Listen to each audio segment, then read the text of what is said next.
السلام علیکم، میں ہوں آسم تارڈ ایڈوکیٹ۔ اس ویڈیو میں بات کروں گا چوری، ڈکیٹی اور ایکسٹارشن کے حوالے سے۔ چوری کو عربی میں سرقہ کہا جاتا ہے، انگلش میں تھیفٹ کہا جاتا ہے۔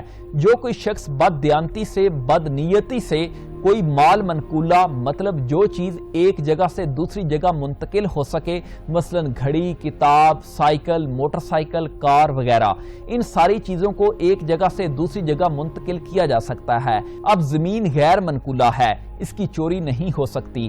کسی دوسرے شخص کے قبضے میں سے اس کی رضامندی کے بغیر، اجازت لیے بغیر اس مال یا چیز کو حاصل کرنے کی نیت سے اسے لینے کے لیے اس مال کی تبدیل جگہ کرے تو کہا جائے گا کہ اس شخص نے چوری کا جرم کیا۔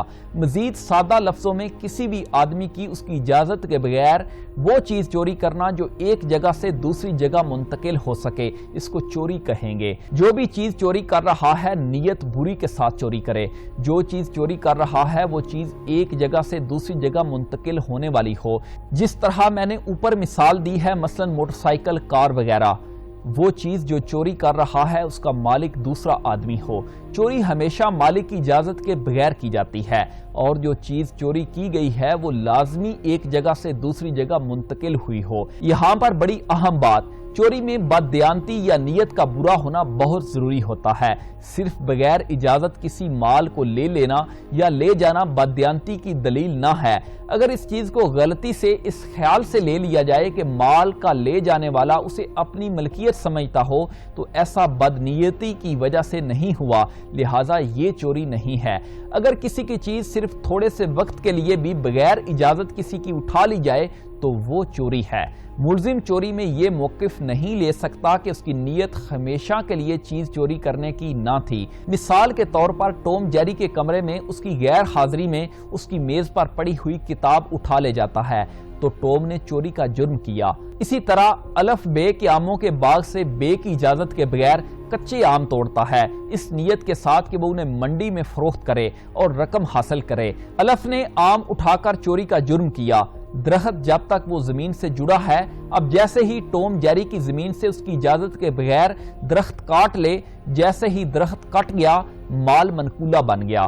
چوری کو دفعہ 378 اور 379 تعزیرات پاکستان ڈیل کرتی ہے، جس کی سزا 3 سال، جرمانہ یا دونوں سزائیں ہو سکتی ہیں۔ اسی طرح ایکسٹارشن کی بات کی جائے، جب ایک شخص کو مجبور کر دیا جائے یا اس پر دباؤ ڈالا جائے کہ کوئی مال حوالے کرے، اس شخص کو زخمی کرنے کا خوف دلا کر بد دیانتی سے اس کو مجبور کیا جائے کہ فلاں چیز اس کے حوالے کرے۔ مثال کے طور پر ٹوم جیری کے معصوم بچے کو پکڑ کر چھت پر لے جائے اور جیری کو دھمکی دے کہ اگر اس نے 20,000 ادا نہ کیے تو وہ اس کے بیٹے کو نیچے گرا دے گا۔ اس کو ایکسٹارشن کہتے ہیں۔ مزید سادہ الفاظ میں کہا جائے تو پریشر میں کسی کو لا کر کہنا کہ ڈیلیور ویلیویبل تھنگز، کرو نہیں تو مار دوں گا، دفعہ 383 اس کو ڈیل کرتی ہے۔ سزا 3 سال، جرمانہ یا دونوں ہو سکتی ہیں۔ اگر بات کی جائے ڈکیٹی کی تو جو کوئی واحد شخص یا زائد اشخاص خواہ ہتھیار سے مسلح ہوں یا نہ ہوں، کسی دوسرے کا مال لوٹنے کے لیے طاقت کا استعمال کرتے ہوئے اس پر حملہ کریں یا حبس بے جا میں رکھیں یا اسے قتل یا چوٹ کا خوف دلائیں تو یہ ڈکیٹی کا مجرم ٹھہرے۔ ڈکیٹی ایک سنگین صورت ہے، اس میں ایک یا ایک سے زائد اشخاص کی طرف سے بددیانتی سے مال لینے کی نیت کے ساتھ طاقت کا استعمال ہوا ہو، خواہ ہتھیار موجود ہیں یا نہیں، حملہ کیا گیا ہے یا حبس بے جا میں رکھا گیا ہے، قتل یا چوٹ کا خوف دلایا گیا ہے۔ اگر قتل نہ کیا جائے یا مال نہ چھینا جائے تو 3 سال سزائے قید اور 30 کوڑوں کی سزا دی جائے گی۔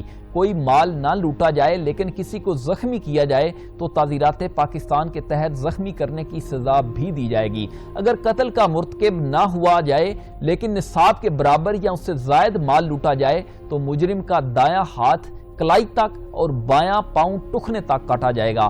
اگر دایاں ہاتھ یا بایاں پاؤں موجود نہ ہوں تو مجرم کو 14 سال قید کی سزا دی جائے گی۔ اگر ارتکاب جرم میں مجرم قتل کا مرتکب ہو تو بطور سزا قصاص کی حد جاری ہوگی۔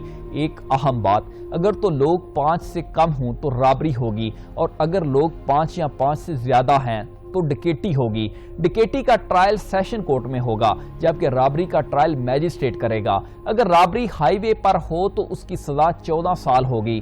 رابری کی ایک مثال یہ بھی ہو سکتی ہے، ٹوم باغ سے آم توڑ رہا تھا، اچانک باغ کا مالک آ گیا، ٹوم نے باغ کے مالک کو مضروب کیا، اسے زخمی کیا اور آم لے کر بھاگ گیا تو ٹوم رابری کا مجرم ٹھہرا۔ یا ایسے بھی اس کی مثال دی جا سکتی ہے، جب چور چوری کرنے گھر آئے اور دیکھے کہ گھر کوئی بھی نہیں اور اگر ہیں بھی تو وہ سو رہے ہیں، وہ جاگ جائیں، اسی اثناء میں ان کو ڈر ہو کہ مار دے گا، زخمی کر دے گا، کہیں بند کر دے گا، تو یہ رابری ہوگی۔ ڈکیٹی کو دفعہ 395 ڈیل کرتی ہے، 392، 393 اور 394 دفعہ رابری کو ڈیل کرتی ہیں۔